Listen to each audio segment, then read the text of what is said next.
ती काँग्रेस प्रदेशाध्यक्ष हर्षवर्धन सपकाळ यांनी छत्रपती शिवाजी महाराज आणि टिपू सुलतान यांची तुलना केल्याप्रकरणी भाजपानं निषेध केला असून आज काही ठिकाणी भाजपतर्फे आंदोलन करण्यात येत आहे। भारतीय जनता युवा मोर्चातर्फे नागपुरात महाल इथं छत्रपती शिवाजी महाराज पुतळा परिसरात आंदोलन करण्यात आलं। सपकाळ यांनी माफी मागावी अशी मागणी भारतीय जनता युवा मोर्चातर्फे करण्यात आली आहे।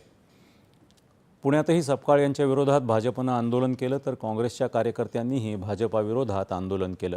यावेळी दोन्ही पक्षांचे कार्यकर्ते आमने-सामने आले होते। जालन्यातही भाजप आणि काँग्रेस कार्यकर्त्यांनी एकमेकांविरोधात घोषणाबाजी केली। पोलिसांनी दोन्ही गटांना शांत करण्याचा प्रयत्न केला। नाशिकमध्येही मालेगावमध्ये मोसम पूल इथं सपकाळ यांच्या पुतळ्याचं दहन करत निषेध नोंदवण्यात आला। यावेळी सपकाळ यांच्या विरोधात घोषणाबाजीही करण्यात आली। काँग्रेस प्रदेशाध्यक्ष